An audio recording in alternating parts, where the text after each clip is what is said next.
So this is John Coster at the Documentary Media Centre, and I'm catching up with a good friend of mine, Mark Charlton. How are you, Mark? You okay? Yeah, I'm okay. I mean, it's okay. He's doing a lot of heavy lifting at the minute. I think the lockdown has been particularly tough this time, I think. And I think because we have the good fortune of living in Leicester, we've experienced it more than anyone else. So I think we're a bit weary, to say the least. But yeah, I'm okay. Yeah, feels a bit personal, doesn't it? when you live in Leicester, it feels a bit personal. Yeah, I got an email. There's a sustainable development hub in Norway, University of Bergen, and the guy who runs it, he sent me an email just saying, I've just been reading about the lockdown in Leicester. It's like it's made the news in Norway. He said, I don't know how you're doing it. Wow. That's incredible, isn't it? Yeah. And when you consider those guys have, like, was it so many months of the year in the dark? Exactly. Yeah. What is freedom? Fresh air, mate? I don't know. Yeah. But anyway, listen, mate, the reason I want to talk to you today, and I won't take up much of your time, is for the Parallel Lives today, we're talking about students and the Sustainable Development Goals. And I've interviewed a young lad, Naira, one of the students at the American University in Phnom Penh, who was the winner of my Documentary Media Centre Showcase Award at the SDG Film Festival, run by Dr. Ben Harbishire towards the end of last year.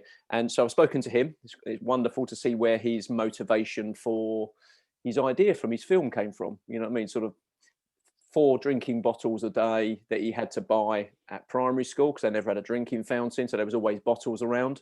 And then his film is him stuffing plastic bags into the bottle. So his family always collected plastic bags from the market, and he was looking at eco bricks. And so talking to his professor, Steve Graham at the American University, about getting 60 odd films involved and stuff, he was saying, well, actually, he'd really been thinking about it then as a business opportunity, and what could they do at the university to maybe build a shelter for the tuk-tuk drivers or something. You know, it's quite collegiate in that experience. But I really want to talk to you about your role as the Associate Director of Public Engagement, and specifically DMU's unique position as the only university in Britain that is a hub for the Sustainable Development Goals for the United Nations, obviously number 16. Now, how long has that been for now? How long has the university had that status? So we're just at the start of our 3rd year as a hub, and we were working closely with the United Nations prior to that. So this is how we became a hub. So initially we started, well, since I started at the university in 2012, the students have always been really responsive through projects like Square Mile and then DMU Local to do lots of work with refugees. And we were actually doing sustainable development goal work, you would say, before the sustainable development goals. So I'd agree. We were doing some fairly meaningful stuff around the city. If you're going to work as well, it's very innovative, wasn't it? It was just one of those things that people really latched onto, and I think I'm feeling at the moment a similar, like I'll get to your original question, but at the moment there's a similar feeling at what are we going to do for people suffering the digital divide, and also what are we going to do for people who experience homelessness. There's suddenly a new kind of mood around that. That's not to say the challenges of refugees and asylum seekers has gone away, but every now and again there's a will for people to do things and try to champion things. And back in 2012, 2013, there was very much a mood in the university that we wanted to support refugees, asylum seeker and migrant communities. And we were doing some really good stuff with local organisations, the Race Relations Centre in the city centre particularly, and a couple of smaller organisations in the city, and we were doing some really positive things.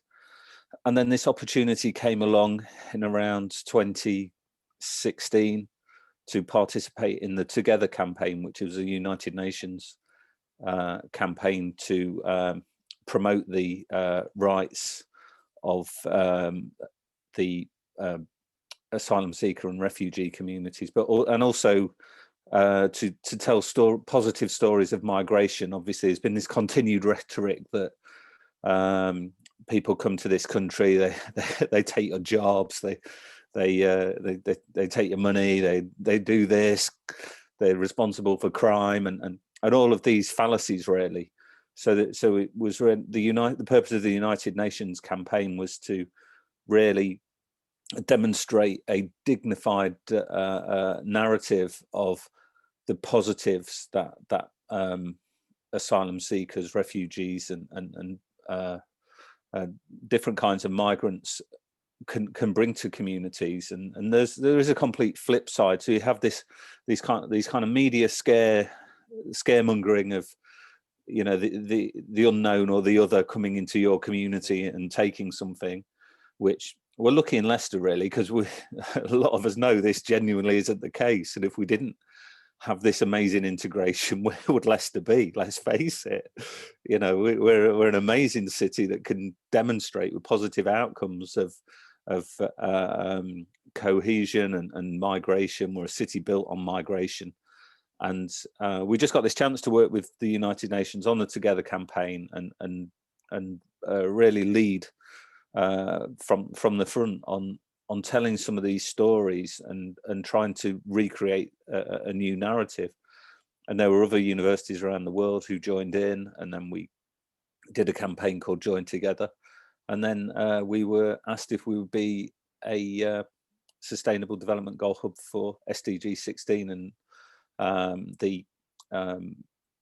at the time they were reducing the Together campaign because they were developing some global policies which needed voting on by the 93 member states. So that we went into a period of purdah around positive work with migrant communities. And then so we picked up where we left off with the SDG 16 hub, and that's where we've been going. Now, there's a fundamental difference between the Together campaign and the SDG 16 hub, and that's based around really it's the breadth of the SDG 16 hub is so interesting because it's around peaceful communities and how you arrive at peaceful communities. And that there are a number of ways in which or a number of factors that need to work together really to bring harmony in communities and make them sustainable. So reducing war is an obvious one, but reducing crime is another. Some things often people don't think about in terms of peace is accountability, governance, freedom of speech, right to democracy, right to identity, and some fairly large fundamental human rights. So it's in terms of the 17 Sustainable Development Goals, it's a very interesting one to operate within because you can have influence on all of the 16 goals. So I think I might have mentioned this before. You can't have SDG 4 quality education if there are bombs dropping in your community. You can't have zero poverty if there's corruption in your society. So it's quite a broad thing, but all of these things have relevance in Leicester as much as they do in the developing world. So it's a really interesting one for our students to engage in at the moment. Yeah, and I guess, I mean, just going back to one point there, I was just thinking you were saying about Leicester and being involved in this for a while, you know, sort of multicultural relations and things like, you know, right back to the Roman times. I mean, Leicester's been woke for 2,000 years, you know what I mean? So you can always put that on a T-shirt, my friend, if you really want to, but and then explain to people what woke means. Yeah, we've been awake for 2,000 years, the benefits of people coming and not always getting on, but at the same time, you've got to people rubbing along, I guess. But yeah, I think you mentioned there about the impact of 16 on some of the other goals as well. Looking at it from a campus-wide, all the faculties as well, it's really interesting that 16 allows you to have a conversation with no matter what course you're on. There's a relevance to 16 as well. There might not necessarily be to say no poverty, but something like 16. You know, I'm thinking fashion there. You're talking about sustainability. I know we've touched on that before, isn't it? And sort of, you know, ethical trading and there being no exploitation anywhere in your supply chain and stuff. I mean, does that make it easier for you or harder because you've got more to offer more people on campus? Does that make your job more of a challenge? No, I think it would be more challenging if it was a very specific piece of work. I think perhaps I wonder if we had the SDG for climate action, then I think it would become a lot more specific. I think there would definitely be interviews and conversations with lots of people still, but I think it would be a much more scientific and focused challenge rather than some of the things around behavior change, for example, with SDG 16, and some of the things are around developing an understanding and new ways of working and the importance of strong governance and things like that. So I think it's a good thing, really, that it has this interconnectivity, particularly in a university. I think when you've got many disciplines to work with, I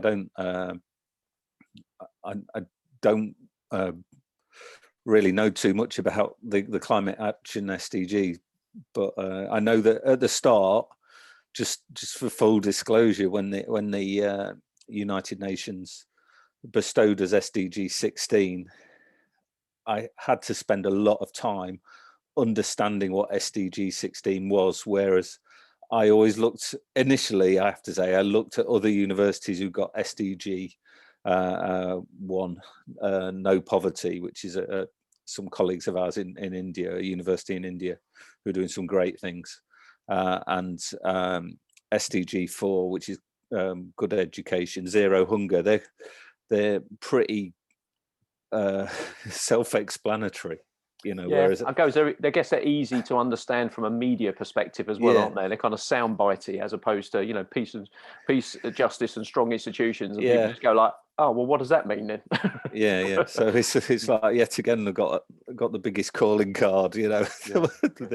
So, but having lived with SDG 16 for more than 2 years now, quite intensely, I'll definitely not swap it for any of them. I think we've got the most exciting and impactful one, simply because if people want to achieve zero hunger or no poverty, they've got to work with SDG 16 to achieve that. So it's not that we hold all the cards, but we certainly have a massive influence on other areas, and we have that connectivity that allows us to do interdisciplinary work and work towards these impacts and targets. So I'm very happy. I'm very happy about it at the moment. But it took me a little while it took me a while to understand it myself, and two, it took me a while to explain it to my colleagues in the university. But now we've got there and we're flying, and this is really exciting because people understand it and they want to work towards these goals. Yeah, I mean, this week for the Parallel Lives 10-day program, I've been talking to lots of people all over the world. From sort of tomorrow's like Peru and Pakistan. We've got a big Pakistan showcase on Saturday. We've spoken to India, Kenya, so all of the continents really. And I think all of the activists that I speak to, whether they're journalists, academics, whatever, social activists, all agree that it doesn't matter where you're from or what your interest area is and stuff like that.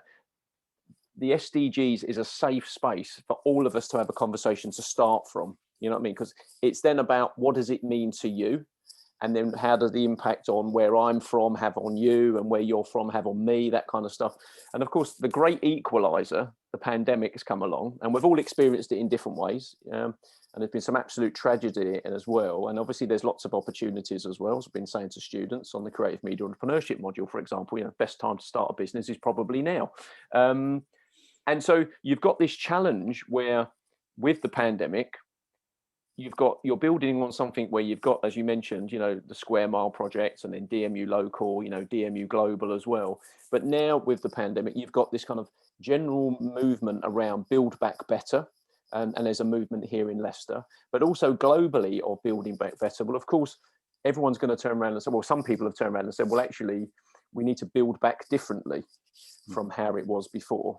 because it wasn't always great. There were always those that were excluded, or, as you mentioned there, the sort of, the digital divide, and maybe the age gap, that kind of stuff, access to things. So I guess it's that one where you can have that conversation, but not only locally, but also globally, isn't it? About if you want to improve things, then you have to change institutions and structures, and you have to look at your governance and law and order. And I've got students doing things around sort of police brutality in Nigeria, and out of that particular scenario there, you've got the sort of the anti-robbery squad that they initially went over after SARS, when they said, well, out of that SARS movement, the world's most populous young people, black country in the world, has suddenly galvanized itself, and actually some of the structures that are coming out of that movement and the money they're raising are actually more democratic than the system they're trying to change. And so really it's bringing this change about. I mean, do you get a feeling when you talk to students at DMU, but also obviously the opportunity you get to talk to students that are ambassadors for your other colleagues in the hub, that they see that the pandemic as an opportunity?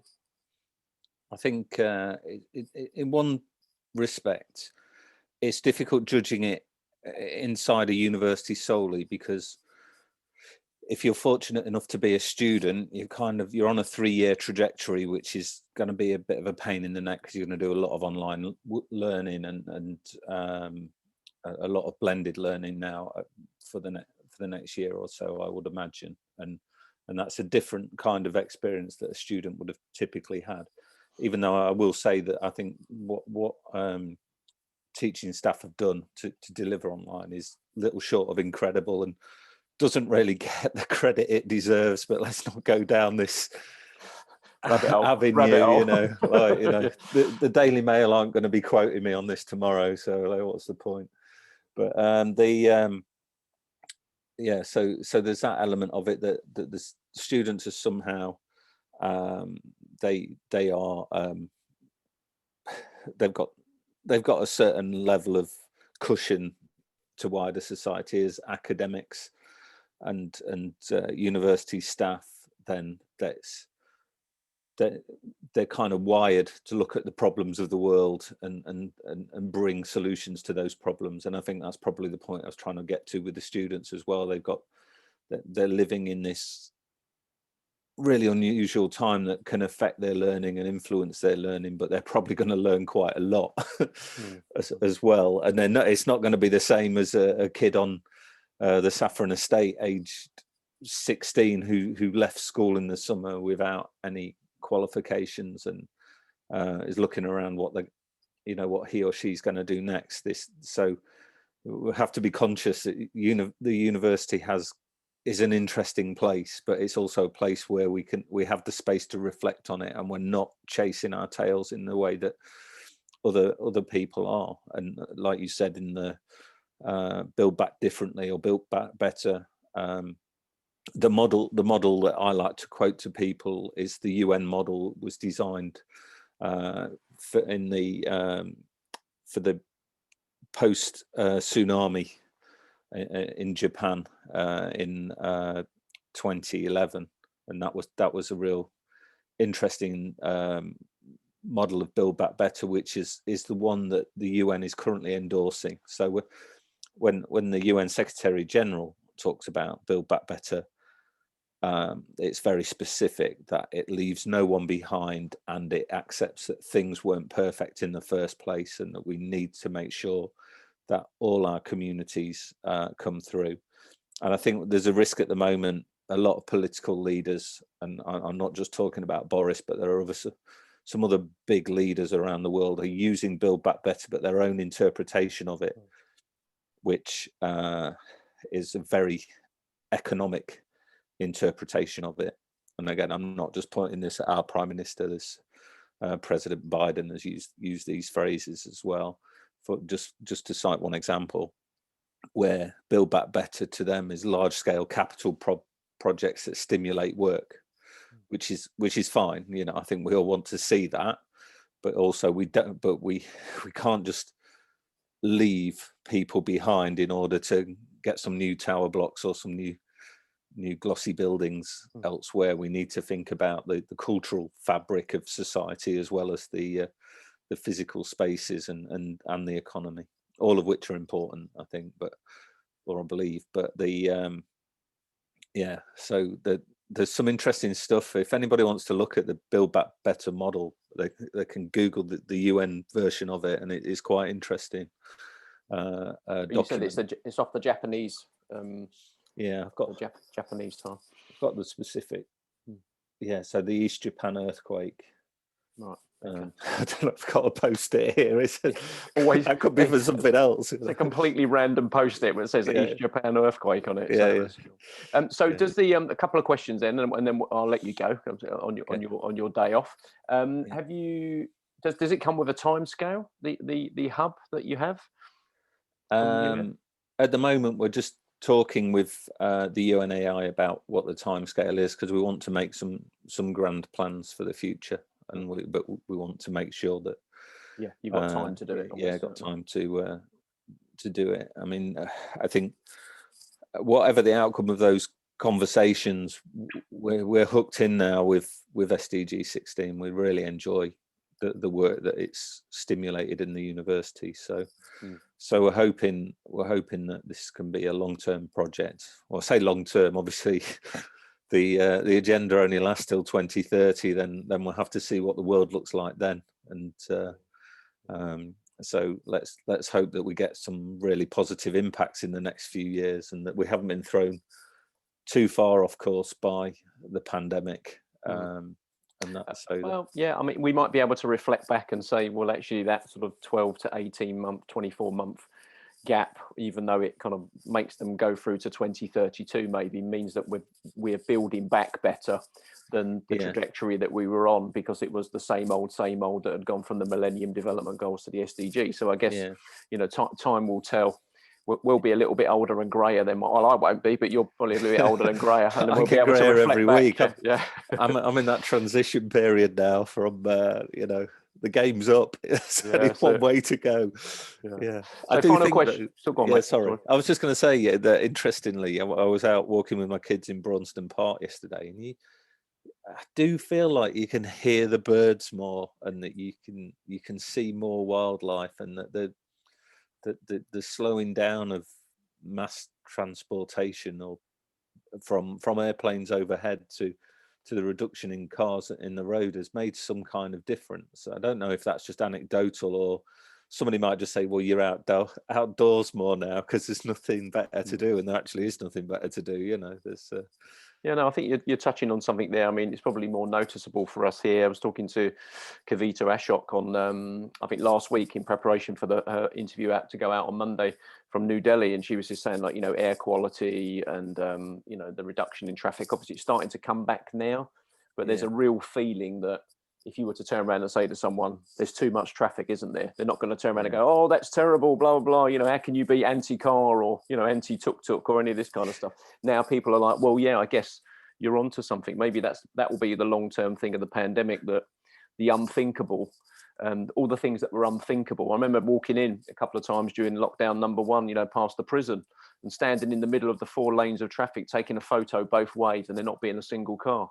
Wow. And you're just like, you'd have to see a Hollywood zombie movie with everyone just to get something like that. So it can be done. It's just there needs to be a willingness. I mean, the Delhi thing's quite interesting, because I had to, on an airplane, had to circle Delhi airport for three quarters of an hour, because the smog from the cars was so bad that the pilot couldn't land. And anyone who's as nervous as flying as I am, this is not good news. That's 45 minutes that you'll remember for a long time. Yeah, exactly. I'm not going to forget that. So that's good news if things are improving in Delhi, definitely. So my final question to you, I mean, are members of the public, for example, someone might be watching this that, looks at what I do, or, has heard about what you do with SDG 16, is in Leicester, wants to be part of the Build Back Better initiative and stuff. Do you do public engagement events, like public facing events where you talk to the public about some of the stuff that you do globally and how they can support? So, I mean, anybody who wants to get in touch with me and have these kind of conversations, they can email me directly. I'm always happy to give time to people and groups to explain what we're trying to achieve here. There's a really good events page now on DMU events, which I should point people to, which shows all the up and coming conferences that are open to the public, SDG related or not, which is a useful free resource for people who might want to log on now. Those who can just, don't even have to turn up at the event anymore. We can just open our laptops and listen to some of our best professors and researchers talking about the state of things. So definitely check that out. And also, if you miss them, there's a really good bank of YouTube videos now, because everything's recorded and then uploaded afterwards. So you can see some of the work and some of the conversations we've had around the SDGs online. And there are some upcoming at the moment. I should mention that there's a very good one coming up, I believe, on March the 2nd. Again, it's on the DMU events page, and it's talking about how we support young people in Leicester and Leicestershire to build back better in the context of the digital divide.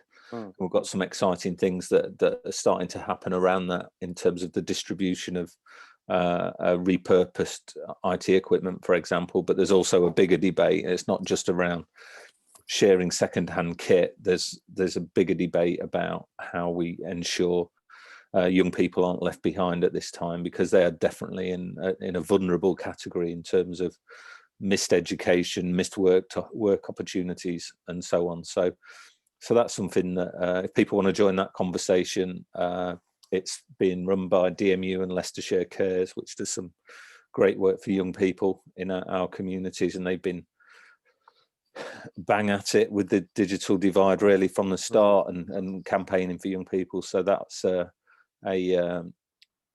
thing that's upcoming, and I think it's fairly easy to sign up. You just put in your email, you get a link, and there you can be part of the conversation. Yeah. So brilliant. Listen, mate, thank you so much for your time. I think this is the second or third time that you've taken time out in your busy schedule. I know you're a busy man. No matter what time you're doing of day or night, you're always got something that you should be doing. And since I've had the centre now for 18 months, Tina and I, you've always been very giving of your time and supported events that we've done. So I really appreciate it, and look forward to keeping an eye on what you're doing as you go forward, and good luck with the negotiations for getting the hub for a little bit longer. And then the big plans that you've got coming up, that'd be great. Great. Thanks, John, and thanks for asking me. It's appreciated. And, that's all right, mate. All the best. You take care. Yeah. Take care. See you soon. Bye-bye.